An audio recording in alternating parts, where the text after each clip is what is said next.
Okay, let's be honest. Miraculous Ladybug is such an amazing show. It really is such an amazing show. The problem is the show feels boring.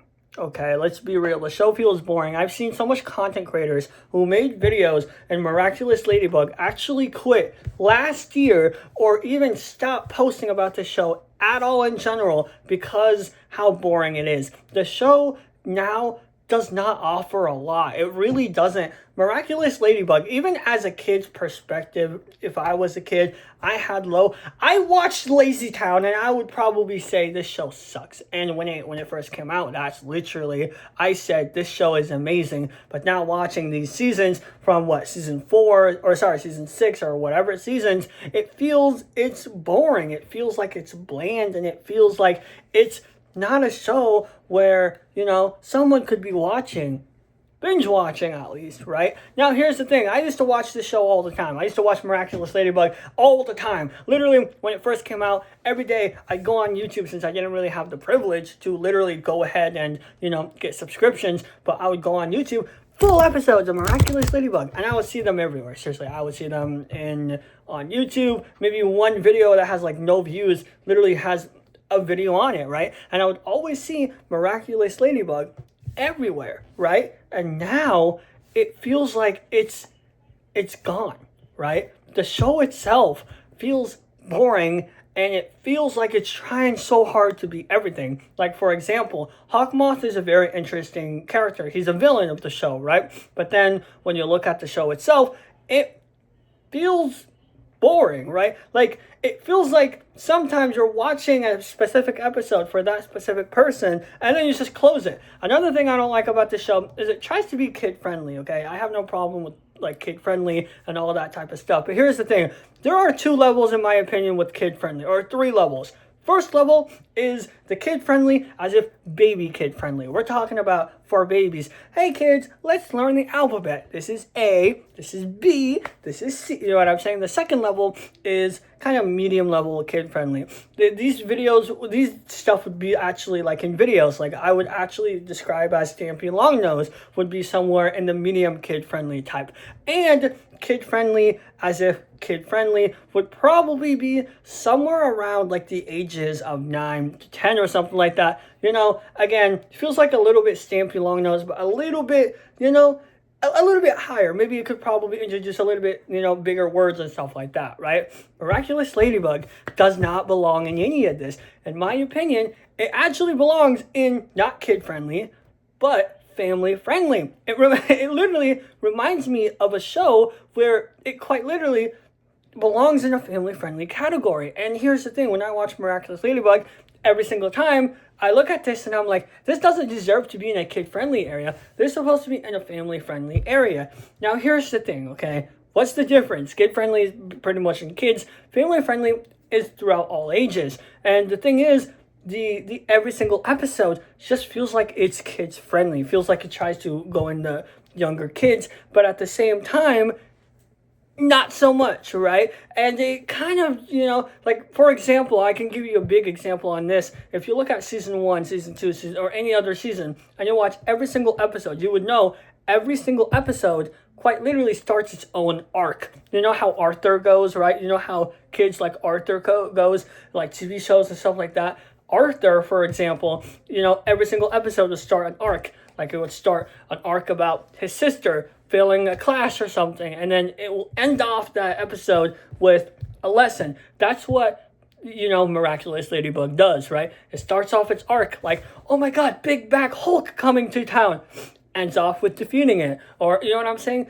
It feels like it's being a kid's show, but at the same time a superhero show in its own weird little area, and it feels boring. And here's the thing, the characters itself in the show has amazing lore, right? You look at, Miraculous Ladybug, you look at Lila, you even look at the little Kwamis, you know what I'm saying, all the really cool stuff. You see these shows, you look at it, the show looks awesome. The show looks cool, but at the end of the day, when you watch it, it just doesn't really answer a lot of these things. Hell, dude, in season 4, they answered one of the biggest questions. Why does no one know my face if I'm just wearing a tiny mask? They should know me, right? The answer is because they have quantum masking. So they should have introduced these from the beginning, and it really not only doesn't answer things, it just tries so hard to be in this kid-friendly area, but in reality, they should just call it family-friendly and start an arc where, it would at least complete the entire season and answer everything, if you know what I mean. But I'll admit, the writer isn't a bad writer. I think in my opinion, Miraculous Ladybug just belongs in the wrong place.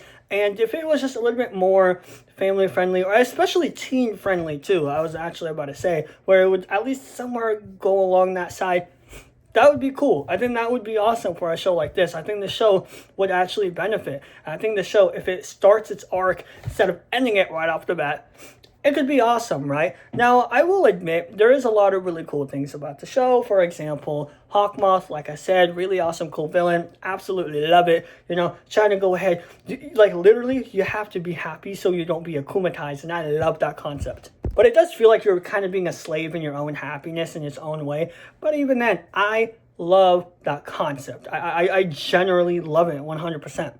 I also love the concept on how these guys get their powers. There's like Kwamis, right? And each Kwami, it was here ever since the universe was created. And guess what? These Kwamis are also really cool because guess what? These Kwamis literally give you powers beyond whatever you think in its own miniature way. I also like the fact how the older you get, the more you build up with the relationship and all that stuff with these Kwamis, and the older that you get powers where it can probably last forever, where if you're a kid, for example, right, it's usually lasts 5 minutes until you go back to your original self and people would know your identity. And so other than that, I think it's really awesome, and I think they have really cool concepts, but the problem is I think they should try, instead of narrowing down arcs and stuff like this, should make it a little bit more wider and answer the unanswered questions. Hell, they should go in Discord, they should go on Reddit and all these other platforms and say, hey, let's see what these people think. And they could probably steal some of these ideas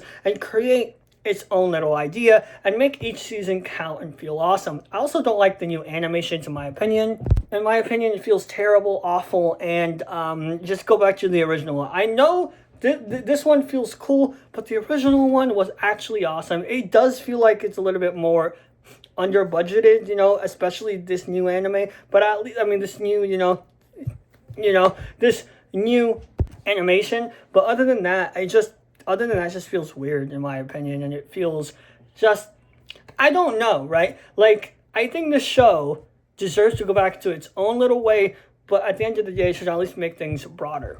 But I do love also the villain concepts. My favorite villain is from season 1. It's Weather Girl or something like that. Absolutely love that season. Reason why I love it, okay? First of all, the whole concept was very awesome, right? And it was just like, oh my god, you're seeing someone controlling the weather with an umbrella. It's so simple yet so genius. It's like, what? I also like the multiple, how the kids, I don't know if anyone watches this knows Miraculous, but there's like a group of kids, right? And 2 kids, twins, okay? They get akumatized, and then their powers is literally cloning itself by literally eating everything. And so, again, that concept is awesome. So I think the villains itself is really cool concept. It feels organic and generic, but that doesn't mean it's bad, right? Now, honestly, I will admit Miraculous Ladybug reminds me of Captain, I was going to say Captain America. Absolutely no. It reminds me of Spider-Man. Yeah. Spider-Man, whatever does a spider can. It really does remind me of something like that. Captain Noir, I also like. I don't know what he reminds me of. He's there. He reminds me of Batman if he was a cat for some reason.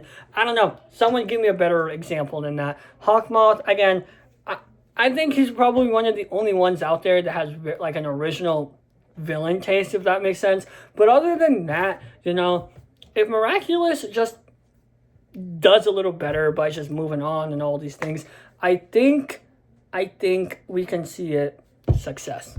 But I'll admit, I haven't watched the show for a very, very long time. I stopped watching it, right? I tried so hard to come back and be like, oh my god, I watched this as a child. Let's come back. Couldn't watch it, whatever. But yeah, that's practically it. If you want to watch a show that's bad, but at the same time made a whole bunch of childhood, go ahead and watch Miraculous Ladybug. It's there. But at the end of the day, I love the show. I want this to succeed, not only because it made my childhood, because it has some amazing concepts. But other than that, that's pretty much it, and I'll see you guys later. Peace out. Take care. I'm kind of tired. I haven't fallen asleep. I'm going to go sleep after this video. Again, see you guys later. Peace out.